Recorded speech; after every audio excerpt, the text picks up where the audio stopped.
I'm 17, and I did everything right. Perfect grades, extracurriculars, the whole 9 yards. I got into Stanford's prestigious genetics program, my lifelong dream. My parents, a successful lawyer and a VP of marketing, always promised to support my education. But when it came time to pay, they suddenly claimed they were broke and told me to settle for a local community college. The truth? They were secretly bankrolling my cousin's artistic journey at a private school in NYC that cost twice as much. This wasn't just favoritism, it was a cold, calculated betrayal. When I confronted them, their web of lies unraveled, revealing a shocking family secret they buried for years. They thought they could silence me with gaslighting and emotional blackmail. They didn't count on me fighting back with something far more powerful: the truth. This is the story of how their golden child became their worst nightmare. If you enjoyed this video or found it helpful, go ahead and give it a like. It really helps me out. And if you haven't already, hit that subscribe button so you don't miss any future videos. Thanks a bunch. The email arrived on a Tuesday afternoon, the kind of gray, drizzly day in Portland, Oregon, that makes you want to curl up with a book and a hot cup of tea. But I wasn't reading. I was refreshing my inbox for the 1000th time, my heart thumping a frantic rhythm against my ribs. And then, there it was. The subject line, "Your Stanford University application status." My breath hitched. For a moment the entire world seemed to hold its breath with me. Clicking it open, the first word I saw was "congratulations." I screamed. It wasn't a ladylike yelp. It was a full-throated primal roar of pure, unadulterated joy. Stanford. Not just Stanford, but acceptance into their highly competitive genetics program. This was it.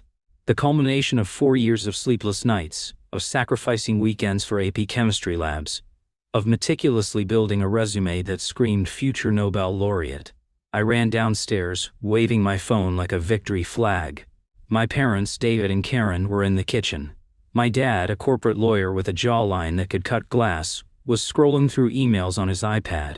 My mom, a vice president of marketing at a major tech firm, was artfully arranging hors d'oeuvres for a work function she was hosting later. They were the quintessential power couple, their lives a carefully curated aesthetic of success and understated wealth. Our house in the West Hills was proof of that. All clean lines, floor-to-ceiling windows, and minimalist furniture that probably cost more than a car. "I got in," I shouted, my voice cracking with emotion. "I got into Stanford." My mom looked up, her practiced smile clicking into place. "Oh, that's wonderful, honey. We knew you could do it." She came over and gave me a brief, fragrant hug that smelled of Chanel No. 5 and ambition. My dad offered a curt nod of approval from across the kitchen island. "10 good work, Maya. Stanford's a fine brand." A fine brand. That was my father for you. He didn't see a world-class institution of learning. He saw a prestigious logo to add to the family portfolio. But I didn't care. In that moment, I was floating. For years, college had been the light at the end of the tunnel of my sterile, emotionally distant childhood. My parents weren't the warm and fuzzy type. They were more like high-level project managers for Project Maya. They provided resources, the best tutors, the best schools, a generous allowance, and expected a return on their investment. Affection was a performance, reserved for parent-teacher conferences and holiday photos. Their love was conditional, tied directly to my achievements. Stanford was the ultimate dividend payout. The bubble burst a week later. We were having our customary Sunday dinner, a silent affair where the clinking of silverware was the primary form of communication. "So," I began, trying to sound casual. "A first tuition deposit for Stanford is due in a few weeks. We should probably figure out the logistics." A strange tension descended on the table. My dad meticulously cut his filet mignon into perfectly symmetrical pieces. My mom swirled the wine in her glass, avoiding my eyes. "Amaya," my dad said finally, placing his knife and fork down with deliberate precision. "And Mother and I have been talking, and we've had to reassess some of our financial commitments." I felt a cold dread creep up my spine. "What do you mean?" My mom took over, her voice smooth and placating, the same tone she probably used to handle difficult clients.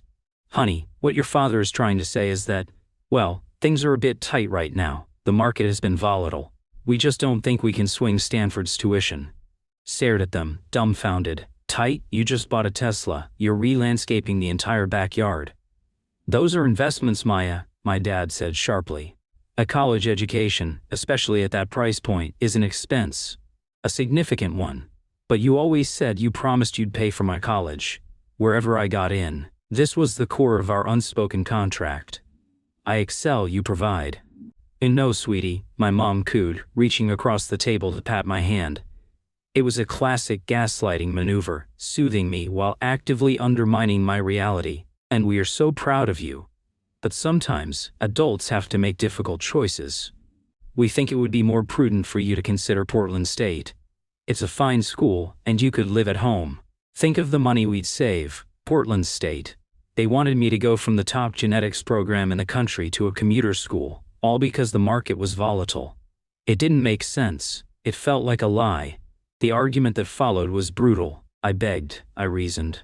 I cried. I offered to take out loans to cover part of it. They were immovable. Student debt is a millstone around your neck, my dad pronounced, as if he were a judge delivering a verdict. We won't allow you to do that. The discussion is over. For the next 2 weeks I lived in a state of bewildered grief. I was trapped in a cycle of learned helplessness. For my entire life they had been the ultimate authority, the providers, the decision-makers. The idea of defying them felt impossible, like trying to push over a mountain. I retreated into myself, the silence in the house growing heavier, more oppressive. They acted as if nothing had happened, cheerfully discussing their golf games and dinner reservations, while my dream lay shattered on the floor between us. The truth came from an unexpected source, Instagram. I was mindlessly scrolling through my feed one night when a post from my cousin Leo popped up. Leo was my Uncle Mike's son. Uncle Mike was my dad's younger, less successful brother, a perpetually struggling artist who saw capitalism as a personal affront. Leo, 19, was his carbon copy, a self-proclaimed multidisciplinary creator who wore beanies indoors and talked a lot about his process. The photo showed Leo standing in a sun-drenched warehouse-style loft in Soho, New York, grinning maniacally as he splattered paint on a giant canvas. The caption read, "Finally in my element. Huge thanks to the real ones, Aunt Karen and Uncle David, for believing in my vision and making this all possible. Couldn't do it without you. #ArtLife #NYC sponsored by Thebes." Clicked on the photo. There, in the comments, was my mother's glowing reply. "Follow your passion, Leo. We are so happy to be on this journey with you." My blood ran cold. I started digging. Leo's profile was a testament to his lavish new life. Photos of expensive dinners in the East Village, tickets to Broadway shows, and a link in his bio to his private art school, the New York Vanguard Institute of Creative Arts, a place I'd never heard of. A quick Google search revealed why. It was one of those unaccredited, obscenely expensive for-profit schools. The tuition, room and board, nearly $100,000 a year. Double the cost of Stanford. The pieces slammed together with the force of a car crash. The volatile market. The tight budget. It was all a lie. They weren't broke. They had money. They just weren't spending it on me. They were spending it on my slacker cousin so he could play Jackson Pollock in a Soho loft. The betrayal was so profound, so absolute, that it felt like it physically hollowed me out. This wasn't just about money or college. It was a statement. A declaration of my worth. In their eyes, my years of hard work, my tangible achievements, my concrete future in a field that could change the world, were worth less than Leo's artistic journey. It was the ultimate act of parental narcissism. Their need to be seen as benevolent patrons to their struggling artist nephew was more important than their own daughter's future. They were funding a fantasy, an image, at my expense. I didn't confront them immediately. The rage was too hot, too raw. I knew I'd just scream and cry, and they would dismiss it as teenage hysterics. No, this required a different approach. This required strategy. I thought of my maternal grandparents, Nana Rose and Grandpa Joe. They lived in a quiet suburb of Sacramento, and they were the only source of unconditional love I'd ever known. They were retired teachers, not wealthy but rich in a way my parents would never understand. I hadn't told them about the Stanford situation because I didn't want to worry them, but now, they were my only hope. I packed a bag, my hands shaking. I felt like a fugitive in my own home. I waited until my parents had left for the evening, my mom to a charity gala, my dad to a poker game with his law partners. I wrote a simple note. I'm going to stay with friends for a few days to clear my head. Then I called a cab to the airport and bought a one-way ticket to Sacramento. Nana Rose opened the door and her warm, wrinkled face immediately crumpled with concern. Maya, sweetie, what is it? What's wrong? I collapsed into her arms and finally let the tears come, great, heaving sobs of anger and hurt. Later that night, sitting in their cozy, cluttered living room that smelled of old books and cinnamon, I told them everything. I showed them the Instagram post, the art school's tuition page, the Stanford acceptance letter. Grandpa Joe, a man of few words but deep conviction, listened with a thunderous expression on his face. When I was done, he just shook his head slowly. That boy, he said, meaning my father, has always valued appearance over substance. I'm sorry, Maya. I'm so sorry we didn't see how bad it had gotten. Nana Rose refilled my teacup. Her hands were trembling with rage. This isn't about money, Joseph. This is about cruelty. To do this to their own child, it's unforgivable. Then she looked at me, her eyes sharp. But we are not going to let them win. Your education is not a negotiation. The next morning, Nana Rose made a phone call. I didn't know who she was calling, but I could hear her voice from the kitchen, low and firm. When she came back, she had a determined look on her face.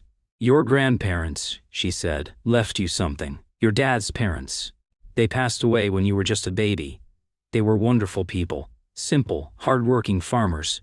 They didn't have much, but they adored your father, and they were so excited about having a grandchild. They set up a trust fund for your education. It wasn't a huge amount, but they contributed to it every year. Your father is the trustee, a trust fund my parents had never, ever mentioned. David was supposed to tell you about it when you turned 16, Grandpa Joe added, his voice grim. He was legally obligated to. He was also obligated to provide you with an annual statement of the account. He never did, I whispered, the implications dawning on me. Nana Rose nodded. We know. That was our lawyer on the phone. We're going to get a copy of the trust documents and the full account history.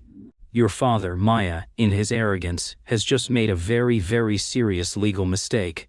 The pieces were no longer just about betrayal. They were about potential fraud. The tight budget wasn't just a lie to deny me my dream. It was likely a cover for something much, much worse. Had they used my trust fund? Was that how they were paying for Leo's Soho fantasy? The thought was so vile, so monstrous it almost didn't seem real. But deep down I knew it was. They had underestimated me. They saw me as their property, their project. They were about to learn that I was my own person, and I was about to become the biggest, most legally complicated problem they had ever faced. The next few days in Sacramento were a blur of nervous energy and quiet strategy sessions. My grandparents' lawyer, a sharp, no-nonsense woman named Ms. Chen, moved with terrifying efficiency. While we waited for the official trust documents to be subpoenaed, I was getting a crash course in my own life. Nana Rose and Grandpa Joe filled in the blanks of my family history, painting a portrait of my father that I'd only ever seen in glimpses. They told me about his deep-seated resentment of his parents' simple, agrarian life, his desperate need to prove he was better, more sophisticated. They described my paternal grandparents, the ones who had started my trust, as kind, grounded people who would have been appalled by what their son had become. This whole experience was forcing me to rapidly develop a boundary formation process I never knew I needed. I was no longer the child waiting for parental approval. I was a plaintiff building a case. The texts and voicemails from my parents started pouring in. At first they were laced with annoyance. Anaya, this little disappearing act is childish. Call us. Sen, as the days passed, a note of panic crept in. Okay, we're worried. Just let us know you're safe. Your mother is a wreck. I knew she wasn't a wreck. She was annoyed that her carefully managed life now had an unpredictable variable. I followed Ms. Chen's advice and used the gray rock method. I sent one single emotionless text back. I am safe and staying with Nana and Grandpa. I will be in touch when I am ready. This, Ms. Chen explained, was crucial. It established that I was not a missing person, robbing them of the ability to involve the police in a welfare check designed to intimidate and control me. It put the ball squarely in my court. The documents arrived a week later in a thick FedEx envelope. Ms. Chen had us come to her office. She laid the papers out on her large mahogany desk, and the truth was worse than I had imagined. The original trust, established when I was one, contained a starting amount of $50,000. My grandparents had added $5,000 every year, and with modest interest it should have been worth well over $150,000 by now. The current balance was $7,824. I felt the air leave my lungs. Nana Rose let out a small, wounded gasp. Ms. Chen pointed to a line on the statement from 6 months ago. "Here's the first major withdrawal," she said, her voice devoid of emotion. "On $100,000, transferred to an account under the name Leo Miller. And there are subsequent monthly transfers of $5,000 to the same account." They hadn't just neglected to tell me about the fund, they had systematically looted it. They had stolen my grandparents' legacy, my future, to fund my cousin's bohemian fantasy. It was a betrayal on a level so profound it was almost surreal. This wasn't just a case of narcissism, this was felony embezzlement. "Your father has violated his fiduciary duty in the most egregious way possible," Ms. Chen stated calmly. "He used funds explicitly designated for your education for a purpose that provides you no benefit, all without your knowledge or consent. He committed fraud, and he did it with the full knowledge and complicity of your mother, whose name appears on the joint account from which they paid their bills." She laid out my options. We could sue them civilly to recover the funds. Or we could pursue criminal charges. "Say I don't want their money," I said, my voice shaking with a rage that was cold and hard as steel. "I don't want them to go to jail. I want them to give me what they took. I want them to pay for Stanford." Chen smiled, a thin, dangerous smile. "Soon I think we can arrange that. We won't file anything just yet. First we negotiate from a position of absolute power." The plan she devised was a work of art, a masterpiece of legal and psychological warfare. It was designed not just to get what I wanted, but to dismantle their entire world of lies. The family meeting was set for the following Saturday. I flew back to Portland, but I didn't go home. I stayed in a hotel. My grandparents came with me. On Saturday morning, we all went to my parents' house. I had asked them to ensure Uncle Mike and Leo were there as well. They thought it was going to be a family intervention for me. They were all gathered in the living room, a space designed for impressing guests, not for having actual emotions. My parents sat together on the white leather sofa, their faces a mask of strained concern. Uncle Mike and Leo were perched awkwardly on designer chairs, looking confused. "Amaya," my dad began, taking on his lawyerly tone, "we are glad you're back. This behavior has been incredibly disruptive and selfish. We are your parents, and you owe us the respect of—" "No," I said, my voice cutting through his condescending preamble. I stood in the center of the room with my grandparents flanking me like sentinels. "You don't get to talk first. Today you are going to listen." Sila looked at my Uncle Mike and Leo. "I'm sorry you were dragged into the middle of this, but you need to be here because you are a part of it." I then turned my full attention to my parents. I laid out the facts, one by one, with the dispassionate clarity of a scientist presenting a thesis. Fact 1. You told me you could not afford to pay for my education at Stanford due to a volatile market. And fact 2. This was a lie. You were in fact paying for Leo's tuition and living expenses in New York, at a cost significantly higher than my own. Fact 3, I said, my voice dropping slightly. The money you were using to fund Leo's vision was not yours to give. I let that hang in the air for a moment. My dad's face went rigid. My mom's hand flew to her throat. It came from a trust fund, established for my education by Grandpa and Grandma Miller. A trust of which you, Dad, were the trustee. A trust you were legally obligated to inform me of and never did. A trust you illegally plundered. I pulled a folder from my bag and placed it on the coffee table. It contained a copy of the trust document and the bank statements showing the withdrawals. This is called embezzlement. It's a felony, one that carries a prison sentence of up to 10 years in the state of Oregon. And as a lawyer, Dad, you'd also be disbarred, permanently. The room was utterly silent. You could have heard a pin drop. Leo looked like he was going to be sick. Uncle Mike was staring at his brother with a look of dawning horror. My mother started to speak, her voice trembling. "Maya, there's been a misunderstanding." "There is no misunderstanding," I snapped, the ice in my voice finally cracking to reveal the fire beneath. "You stole from me. You stole from your own dead parents. You looked me in the eye and lied while you were gutting my future to prop up your own fragile egos. You wanted to be the saviors, the generous patrons, but you did it with my money. Then, I delivered the terms of my offer. It was Miss Chen's masterstroke. "Oh, here is what you are going to do. And you are not going to repay the trust. The money is gone, and frankly I don't want it anymore. Instead, you are going to pay for my 4 years at Stanford. Tuition, room, board, and books. You will do this from your own funds. You will liquidate your investments if you have to. You will sell the Tesla. I don't care how you do it, but you will do it. A new irrevocable trust will be set up, administered by Miss Chen, and you will fund it in full, for all 4 years, within the next 30 days. My dad, finally finding his voice, sputtered. "That's blackmail." "No," I said, smiling grimly. "It's a settlement offer. It's the one and only chance you have to avoid criminal prosecution and total professional ruin. You value your reputation, your brand, above all else. This is the price to keep it." I turned to Leo. "Leo, this isn't your fault, but you can't keep the money. It's stolen. You're going to have to leave New York." Leo just nodded, his face pale. He looked at my parents with pure disgust. Uncle Mike stood up. He looked at my father, his own brother, with a mixture of pity and contempt. "All these years," he said quietly, "I thought you were just an arrogant jerk. But you're a thief. You stole from your own kid." He walked over to Leo, put a hand on his shoulder and said, "Come on, son, we're leaving." They walked out without a backward glance. The fight went out of my parents. They were cornered, exposed, and utterly defeated. The narcissistic supply line had been cut. There was no audience to perform for, no reality to distort. There was only the ugly truth, laid bare on their expensive marble coffee table. "You will have the settlement papers on Monday," I said, turning to leave. "Suggest you sign them." As I walked toward the door, my mother whispered my name. "Amaya." I stopped, but I didn't turn around. "Why?"